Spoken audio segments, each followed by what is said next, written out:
Hello ladies and gentlemen, it's the Historical Gamer, and today I'm going to be playing a new game just out today by Ageod. It's a turn-based strategy game which puts you in the role of the one side, basically the entity or the central powers in World War I. It's the newest game out by Ageod. Obviously it came out today, so that's kind of a duh.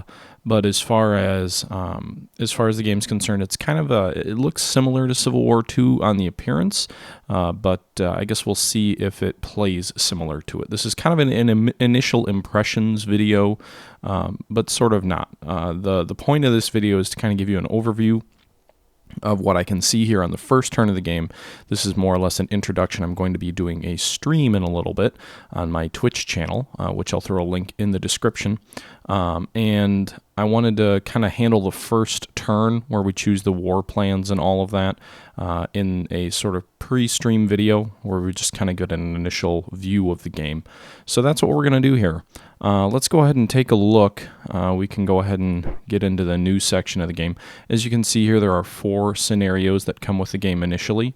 We've got a tutorial, which, let's see here, looks at the Eastern Front as the Germans. It's only a 7-turn tutorial. Basically gives you an overview of the game. We've got a Eastern Prussia campaign, which appears to cover the same time frame, August to October of 1914, putting you in the role as either the Germans or the Russians, so you can choose either the Germans or the Russians in that scenario. We also have a Great War historical campaign, which takes place from 1914 until 1918. It covers the initial historical attacks until the victory or earlier, up to 1919 as looks like when it can be played to. That has 106 turns. The Great War full campaign has 107 turns. So based on what I've seen here, the full campaign gives you the option to choose war plans. The historical campaign, you follow all the historical choices as far as the war plans that are being fought. Whereas this gives you kind of a pre-war turn if you want to maybe choose alternative tactics or alternative strategies to fighting the war. I think we're going to do the full campaign here, if only to take a look at what might have been, or take a look at just kind of the full, I want to look at the full broad aspects of the game, and I think we'll be able to more easily do that with the full campaign. I don't want to skip out on the first turn where maybe there's some options that you wouldn't get in the historical campaign. I will probably follow historical war plans, but we'll see. As you can see here in either of the grand campaigns, you have the choices playing as the central powers. So basically Germany, Austria, and everyone else who fought on their side. You can play as the Western entity, which is the French, the British, and I assume the Italians when they come in, and anyone else who fought on the Western Front, or the Eastern entity, which would be the Russians, the Serbians at the start, and I think it was Romania who joined them later on in the war, and anyone else who fought on the Eastern theater. So that's kind of an interesting way to break the game up. I wonder, it would be nice if there was a all allies option where you could play kind of that would definitely probably be a grog style game where you're playing as all of the allies. But I like the fact that they do split it up so you don't have to play as all the allies. I wonder how overwhelming it would be to play as the Central Powers, though, because to be honest, if you're Germany, you've got to fight on the East Front, you've got to fight on the West Front, you've got to fight with Austria and Serbia, Austria and Russia. It's not... And then the Ottoman Empire, when they join in, Bulgaria, when they join in. So yeah, there's a lot going on there. For this battle, though, or this video series, I think what I'm going to do is I'm going to focus on the Western entity. I've been doing the Germans in my Commander the Great War series, and I want to take a different look at it. Obviously, this is a very different game, but it could get dull playing as the Germans all the time. I think the scope of the Eastern entity might be a little bit too much for me at the start. I think the Western entity would be an ideal starting point because you can focus on a pretty narrow front to start the war. So I think that's what I'm going to do. So let's go ahead and hit the play button, and the game will load. It's got a nice little animation there of coal being thrown into a fire. And as you can see here, we're pulling up the Guns of August. Okay, just give me an overview of the scenario.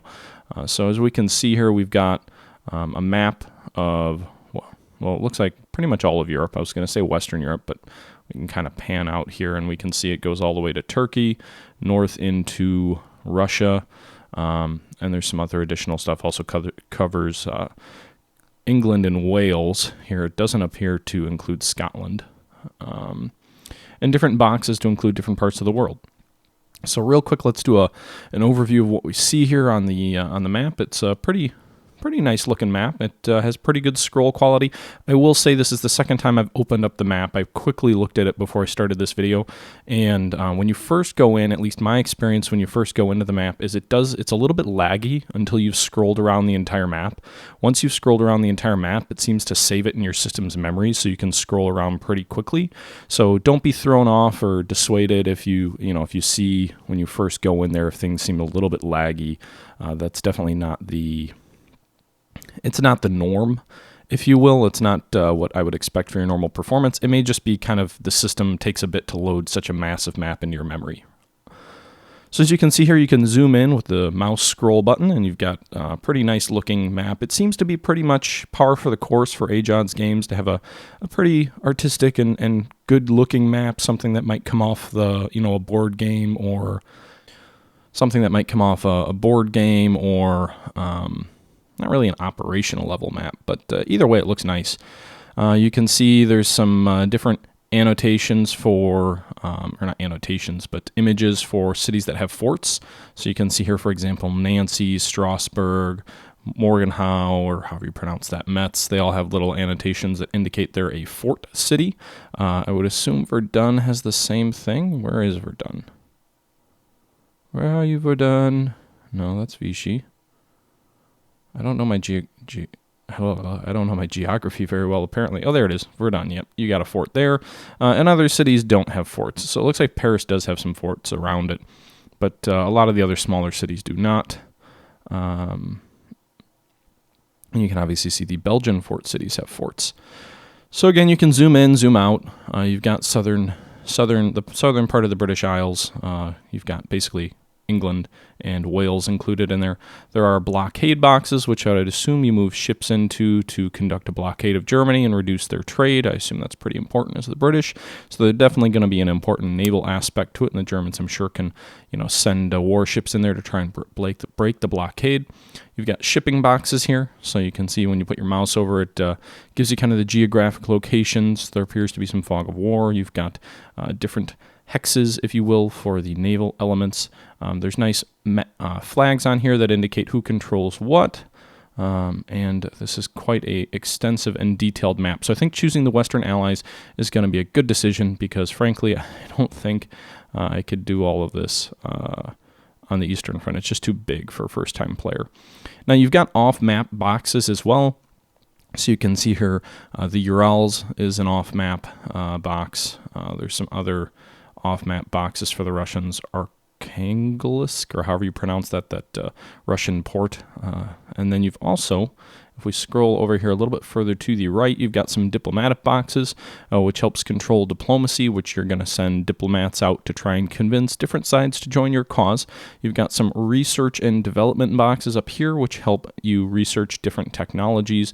Let's go back up here. You can see there appears to be infantry research, artillery research, chemical warfare research, and a whole slew of other things, which are going to influence the war.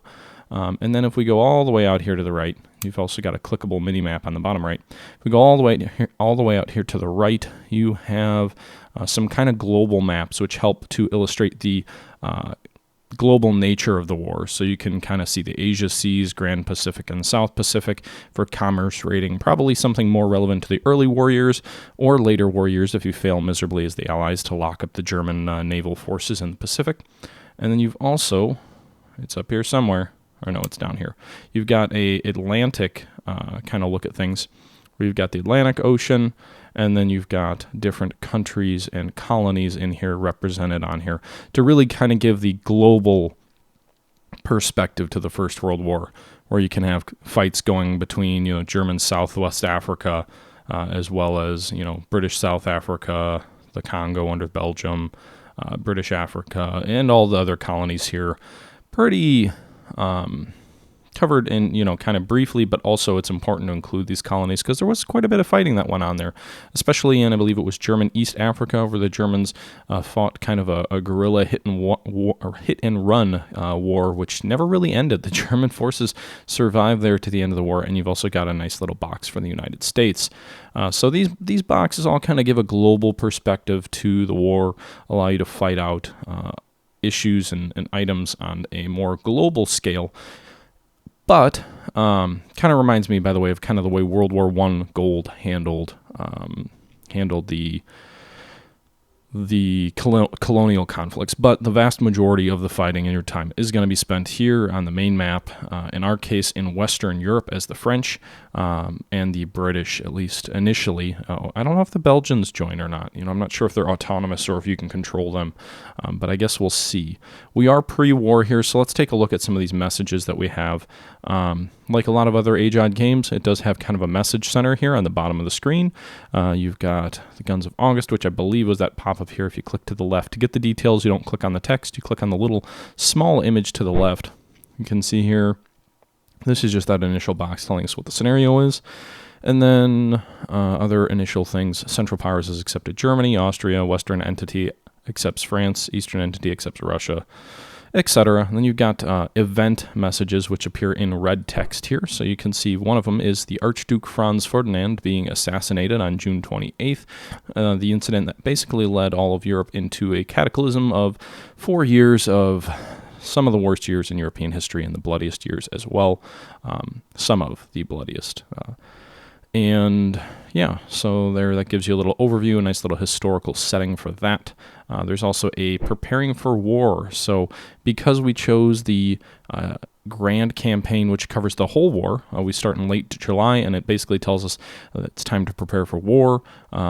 Each side has already prepared extensively for war and the deployment of their massive armies. You can choose a war plan from the military F3 screen on the first turn. Each plan has its own costs and effects, so choose wisely. We'll take a look at that in a moment. There's something called engagement points, apparently, and then also some diplomatic events.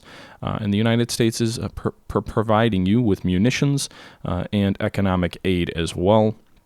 So there's that element of the U.S. kind of providing or acting as the global arms dealers in the initial years of the war, which they really were, and a lot of American companies made a whole lot of money selling weapons, mainly to the Western Allies because the Germans were cut off by blockade, but they certainly would have provided to the Germans if the blockade hadn't been in effect.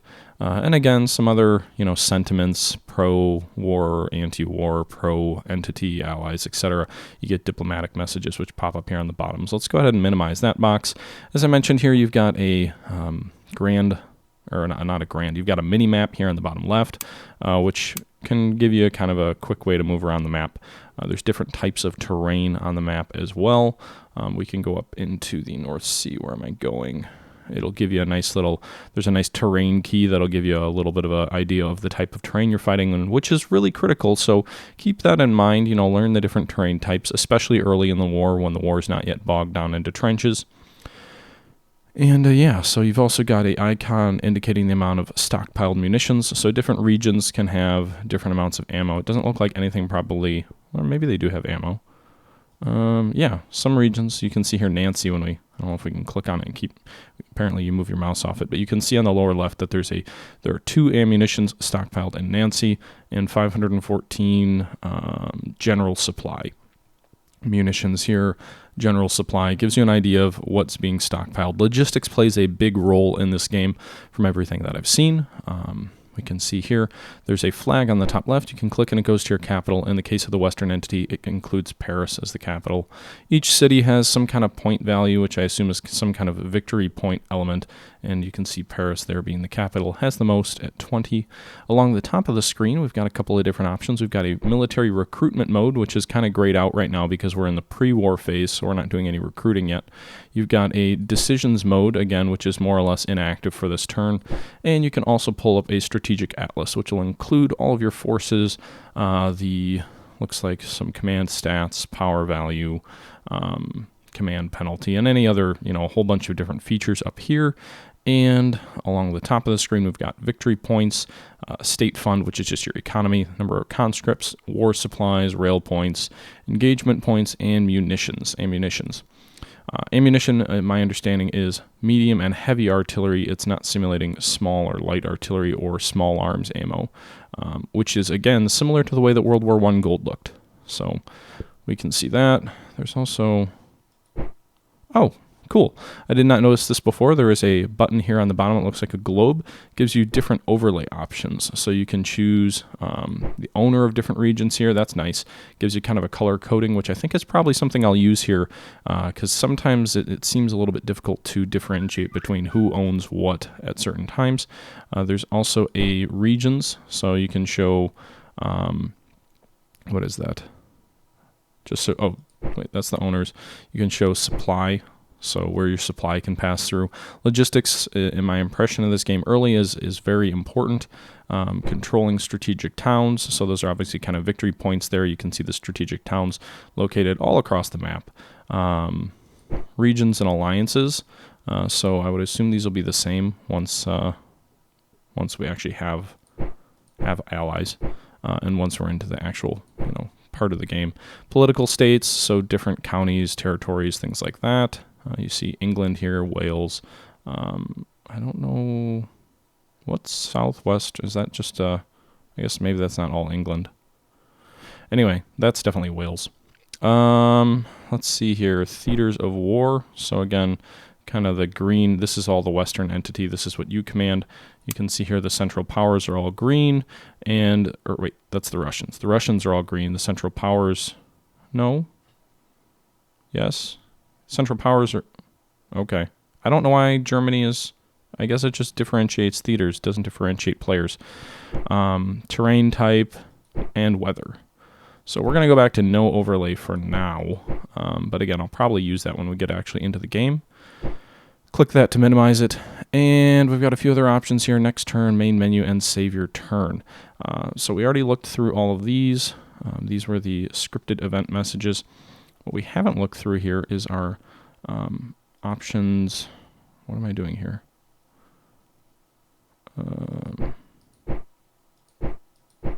There we go. Get rid of that. All right, so what we haven't looked at are these control or ownership changes. So apparently, never mind. We already did look at those. There's something I'm missing here. There were 3 options along the right side that I don't see anymore. Well, anyway, we can press the F3 key, and we'll go into the war plans. So right now, the war plan that we have is Plan 17. That's the historical French plan to fight World War I. It included... well, why don't we look at it here? So the historical Plan 17 war option. Background, the plan calls for an immediate offensive against Germany to take priority over other concerns. There are no penalties because it's your historical option.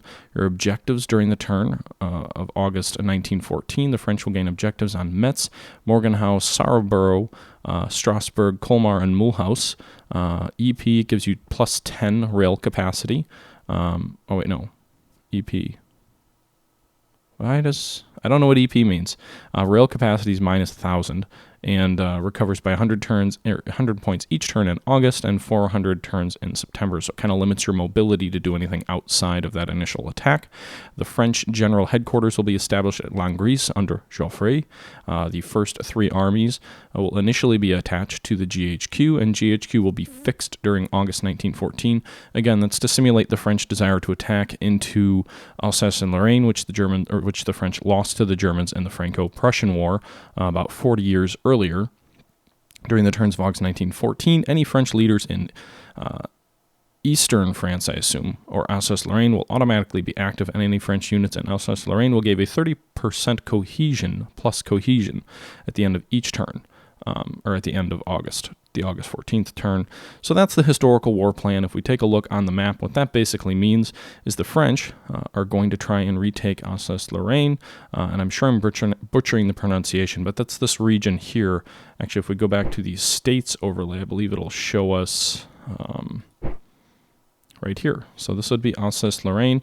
The French lost this region to the Germans during the Franco-Prussian War, and it was really a traumatic experience for the French, whose main goal was to retake retake this territory. They had this sort of mantra of never again, and they wanted this back badly. So that was one of the main instigators for the French, kind of expecting and wanting a war, was to regain this territory from the Germans, who they felt stole it. Interestingly enough, it wasn't really till like the 1600s or 1700s? No, 1600s, when this territory actually became French. It had been fought over for hundreds of years before that, and then from about 1700 to about about mid-1600s till 1870, it was considered French.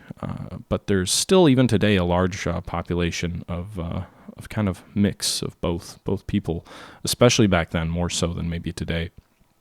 So the French war plan focuses on retaking the key city of Metz, which was a major fortress center, Morgenthau, Sarrebruck, Colmar, Strasbourg, and Mulhausen, which are the cities in Alsace-Lorraine, as well as the rest of this territory. That was the entire goal of the French, to regain this land for France. The German war plan, the Schlieffen Plan, called for a sweeping flanking maneuver to bypass the main French armies, because they knew the French would stack up here and try and attack in Alsace. The German plan was a massive sweeping maneuver which would bypass the main French armies in the south, sweep through Belgium. They had hoped unopposed, but even if it was required to fight the Belgians, they would, and then outflank the French army, take Paris, and then destroy the French from the rear. With the French, in some cases, depending on the variant of the plan that you looked at, even being encouraged to attack in Alsace-Lorraine and kind of weakly falling back, kind of sucking the French in away from the German flanking maneuver. But yeah, so that was the main French plan. That was the French Plan 17. So we'll go back to the War Plans option and see what else we have here. We've got French War Plan 18, which is what? Let's take a look here. Do I have to click on it? Doesn't give me an overview? Okay, so that you click on the pen to switch between them and also get the background. So Plan 18 has the French army assume a defensive stance in the west, hoping to draw the German army toward the heavy fortifications on the Franco-German frontier. So the Western entity will suffer a -10 for its national morale. The entity alignment in France will be -25. During the turns of August 1914, France will gain objectives on Verdun, Nancy, Toul, Epinal, and Belfort. Defensive objectives will lose national morale if they fall to the enemy. You will lose some initial rail capacity, recovers more quickly than in the last one. The French general headquarters will be established at Nancy under Michel.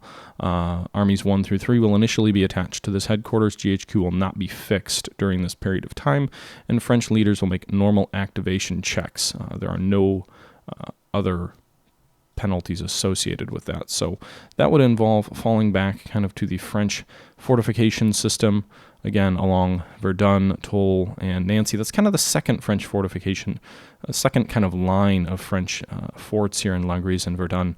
The initial forts being along the border. The second defensive line was where the Germans were more or less stopped in World War I, and kind of the war was fought out along this fortification line near Verdun, and there was another fort system to the south near Toul. I don't believe that had as much actual fighting because the main line was closer to the border. But that's interesting because that's a war plan which would have predated War Plan 17. Michel was actually up for promotion to be joining the French general staff before World War I, and he was more or less forced out politically because he was of the mind that a defensive plan should be adopted for the defense of France. And there was this mentality in France of élan vital, which is kind of this unconquerable spirit or will, this idea that the only way that France would be able to regain her territories and beat Germany, who was numerically pretty close on par without reserves, but when reserves were mobilized, Germany was a much stronger military force, and the thought was, we should remain on the defensive against the Germans. The terrain that the French had was much more well-suited to the defensive, and attacking into Germany would have been more difficult because of the French cities in Alsace-Lorraine, which were now German, had very strong fortification systems. So it made more sense for the French to be on the defensive versus the offensive, and that's what General Michel wanted to propose. There was this massive political backlash and military backlash against him, however, because there was this sense that anything short of launching attacks would be considered cowardice, would be bad for national morale, national sentiment, and that the French basically, were expected and were expecting to attack at all times. So that was something that he more or less lost a political battle, and instead of becoming the commander of all the French armies, was relegated to the command of Paris initially. He didn't perform all that well in World War I, but that's a time for another day. So let's take a look here. One of the other war plans is war plan, what is that? 19? Calls for an offensive against Germany and attempting to flank any German attempt to invade Belgium by sending 3 armies through Luxembourg and Ardennes. That's interesting. So it's a French offensive plan that flank any German attempt to invade. Okay, so basically it's an attempt to kind of cut off the German wing. We mentioned that sweeping flanking maneuver that the Germans were going to launch. Let's go back to, what's the other overlay here?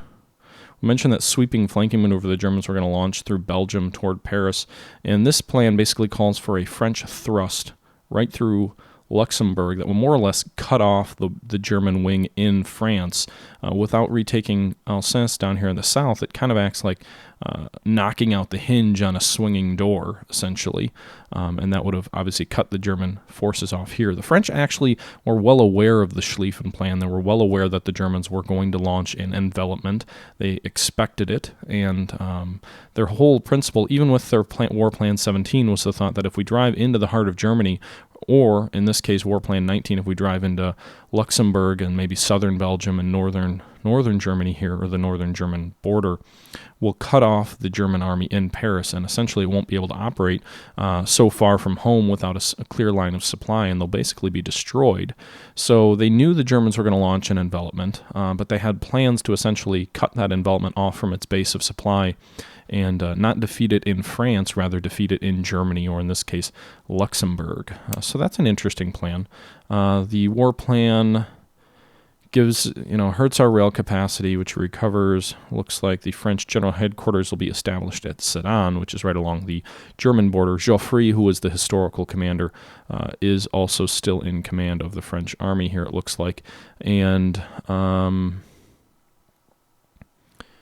yeah, so that's about it.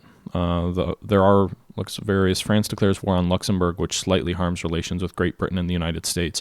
So this might be a plan that's less likely to bring the British in support of the French Western allies here. And then there's War Plan 20, which calls for an invasion of Belgium, attempting to preempt a German offensive from the same direction. You suffer a negative 20% relations with the British, so the British are less likely to join you. The objectives the French will gain are Brussels, Namur, Liège, Aachen, and Cologne. You establish your headquarters at Saint-Quentin, still under Joffre, and that's about it. So War Plan 20 calls for essentially the French's own version of the Schlieffen Plan by invading through Belgium and then swinging south to avoid the main German fortifications in Alsace-Lorraine, and you basically swing around the German army and conduct your own version of the Schlieffen Plan. This was actually considered by the French, but the decision to wait for the Germans to attack, because again, they expected the Germans to launch a flanking maneuver through Belgium, but the French kind of thought, well, if we attack through Germany itself rather than Belgium, we'll play better in the eyes of the British, and we're more likely to bring the British in on our side, and we need the British on our side. If the French were to attack through Belgium and be the kind of aggressors, if you will, in the war, that would have made it more difficult for the British to come in on their side. It also would have been very bad on the naval aspect, because while the British Navy was comfortably, at the time of outbreak of war, more powerful than the Germans on a one-to-one, the German Navy was the second most powerful navy in the world, and if you imagine that, the French had a massive colonial empire which would have been very vulnerable to a German fleet, at least to their cruisers. The German battleships would have been able to blockade France and at least the northern coast of France. I wonder if they would have had the legs to blockade the western coast. They probably couldn't have established an effective blockade, but it certainly would have still left the French colonies vulnerable to the Germans. And might have, who knows? It's hard to say if the Italians would have come in on their side. If they didn't have the British, it's hard to say if they would have been able to defeat the Germans anyway on a one-to-one. They would have still had Russia, but all things considered, it could have. I think that's an interesting campaign or scenario. I might have to play that at a later time. But what I'm going to go with here for the war plan is I am going to go with the historical warplan 17. These look like the war plans out of World War I Gold. So, these obviously were based on historical campaign plans that the French had. But again, it's going to be something that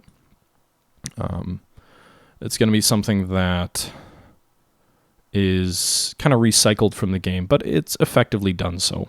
So definitely seems to be a lot of World War I Gold in this. World War I Gold was an earlier Ageod game, which was based off of a board game.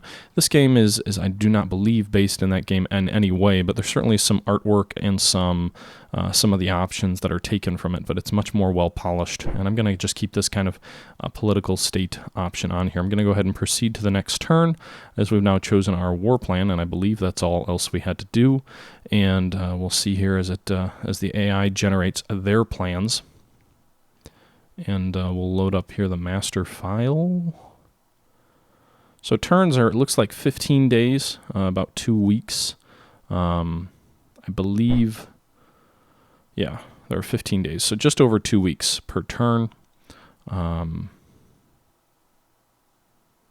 yeah.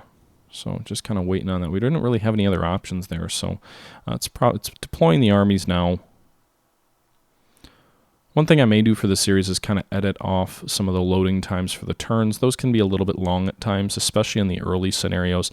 I played the first turn once. I told you I had opened up the map for a few minutes and I just kind of raced through the first turn just to kind of get a sense of the flow of the game. The first turn seemed to load pretty slowly, but again, that's, there's lots of movement going on, lots of units and action going on in that first turn, so that's not too surprising. Might work the same way that the campaign map works, where, the first couple of turns, just like the map when it first loads, runs really slow and everything else runs pretty quickly after that. Hopefully that's the case here as we wait on this to process.